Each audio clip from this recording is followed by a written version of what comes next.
नमस्कार, आप देख रहे हैं न्यूज जरा हटके। आपके इष्ट देव विनायक दामोदर सावरकर ने इन्हीं मुगलों की तारीफों के पुल अपनी किताब में बांध चुके हैं। इतना ही नहीं, उन्होंने देश के स्वतंत्रता संग्राम का नेतृत्व भी मुगलों के हाथ में देने की बात वो किया करते थे और उनके शिष्य यहां मुगलों को भर भर कर गालियां दे रहे हैं, उन्हें पाठ्यक्रम से हटा रहे हैं। लेकिन इनके इष्ट देव इन्हीं मुगलों के चरणों में लौटने को आतुर थे। दम है तो सावरकर की किताब में से मुगल बादशाह जफर का नाम मिटाकर दिखाइए, वो सारे पन्ने फाड़ डालिए जिसमें जहां भी मुगलों के लिए कसीदे पढ़े गए हों। नमस्कार, मैं हूं सुजीत कुमार और आप देख रहे हैं न्यूज जरा हटके। और आज की चर्चा हम करेंगे मुगलों पर। मुगल के बारे में बहुत सारी चीजें आजकल बातें चल रही हैं मीडिया में, तो उसी पर हम आज बात करेंगे। आजकल मुगल टीवी चैनलों पर जबरदस्त टीआरपी ले रहे हैं। मतलब बेचारे मुगल कब के चले गए, उनके वंशज कहीं रिक्शा चला रहे हैं तो कहीं मजदूरी कर रहे हैं, लेकिन इन टीवी चैनलों और भारत की सांस्कृतिक विरासत बचाने का ठेका लिए घूमने वाली पार्टी भाजपा भी उन्हीं मुगलों की माला जपते हुए टीआरपी और वोट बना रहे हैं। आजकल एक अभियान सा जैसे चल गया है मुगलों को स्कूल के पाठ्यक्रम से हटाने का। खैर, सरकार आपकी है, जो मर्जी आप कर सकते हैं, लेकिन क्या आप भूल गए जब आपके इष्ट देव विनायक दामोदर सावरकर ने इन्हीं मुगलों की तारीफों के पुल अपनी किताब में बांध चुके हैं, जिन मुगलों को भाजपा और आरएसएस बाहरी हमलावर घोषित करता रहता है। उन्हीं मुगलों को सावरकर ने सच्चा देशभक्त और भारत का सच्चा सपूत बताया। मैं मजाक नहीं कर रहा। इतना ही नहीं, उन्होंने देश के स्वतंत्रता संग्राम का नेतृत्व भी मुगलों के हाथ में देने की बात वो किया करते थे। क्या हुआ, आपको विश्वास नहीं हो रहा? कोई बात नहीं, आपको हम आज बताते हैं पूरे तफसील से कि जिस मुगल के खिलाफ भाजपा झंडा उठाए हुए हैं, उसी मुगल शासक के पक्षधर थे इनके सबसे बड़े क्रांतिकारी, इनके वीर सावरकर। विनायक दामोदर सावरकर ने 20वीं सदी के पहले दशक में एक किताब लिखी थी। यह किताब मराठी में लिखी गई और यह किताब सन 1857 के क्रांति की महागाथा है।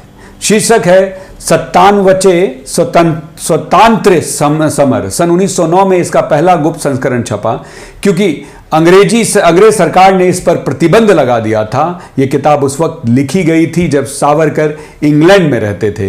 यह तो सत्य है कि किताब बड़ी मुश्किलों के बाद छपी थी, क्योंकि अंग्रेज नहीं चाहते थे किताब छपे। बाद में इसका हिंदी अनुवाद 1857 के स्वातंत्र्य समर शीर्षक से प्रकाशित हुआ। यह हिंदी में प्रकाशित हुआ था। अब यहीं से असल कहानी शुरू करता हूं, जिसकी चर्चा मैं वीडियो की शुरुआत में कर रहा था। सावरकर की इस किताब में मुगल बादशाह बहादुर शाह जफर का खूब उल्लेख है। वैसे भी आजादी की पहली लड़ाई 1857 की क्रांति का इतिहास बहादुर शाह जफर के बिना पूरा हो भी नहीं सकता। क्रांतिकारी ने बूढ़े मुगल बादशाह को अपना नेता माना था, इसे कोई नकार भी नहीं सकता। और मई 1857 में दिल्ली के तख्त पर बहादुर शाह जफर को दोबारा बैठा दिया था। सावरकर की किताब में उसी मुगल बादशाह का अलग अलग अध्याय में उल्लेख है। किताब में एक अध्याय प्रकरण 3 में है कि जिसका शीर्षक है दिल्ली। इस अध्याय में दिल्ली के लाल किले और मुगल बादशाह जफर का रेखा चित्र छपा है, उस पर छपा हुआ है। अगर आप इस किताब के पेज 107 को देखेंगे, इस अध्याय में सावरकर ने क्रांति के शुरुआती दिनों में दिल्ली में क्रांतिकारियों की जीत और 11 मई 1857 को बहादुर शाह को हिंदुस्तान के बादशाह बनाए जाने का जिक्र किया है। इसमें बादशाह की जय जयकार के साथ उसके दोबारा तख्त पर बैठने को हिंदू मुस्लिम एकता की जीत उन्होंने बताई है। ध्यान से इस पूरे लाइन को दोबारा सुनिएगा।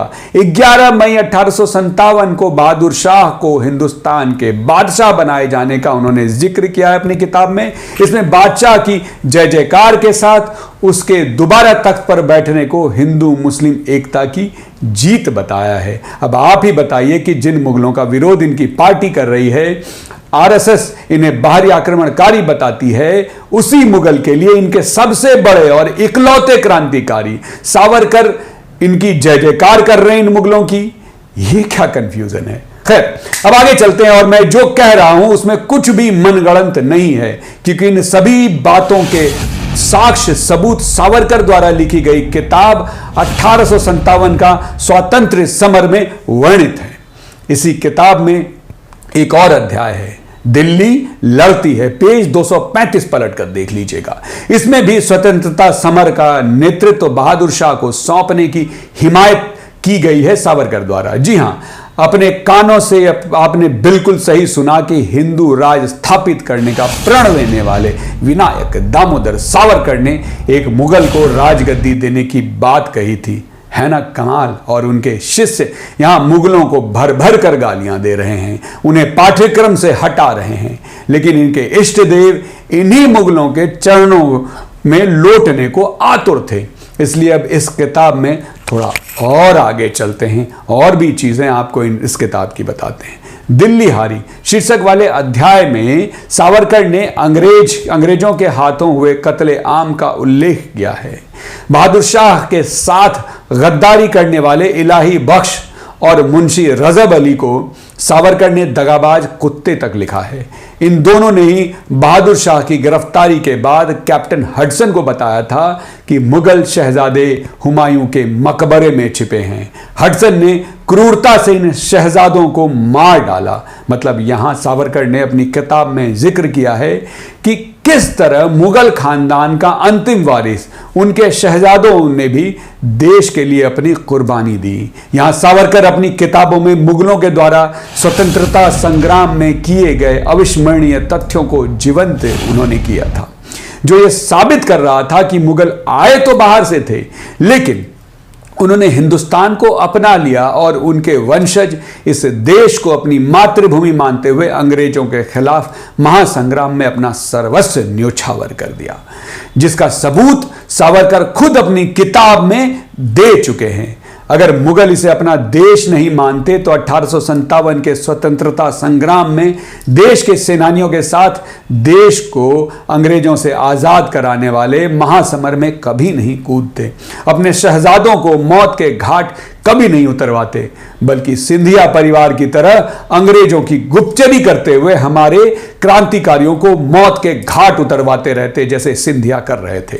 और आजादी के बाद सिंधिया परिवार की तरह हजारों करोड़ों की संपत्ति का मजा उठाते रहते और साथ ही सत्ता सुख भी भोग रहे होते, जैसे सिंधिया परिवार भोग रहा है। और आज इतिहास से मुगल काल को हटाने की बात करने वाले अपने इष्ट देव की ही लेखनी भूल गए।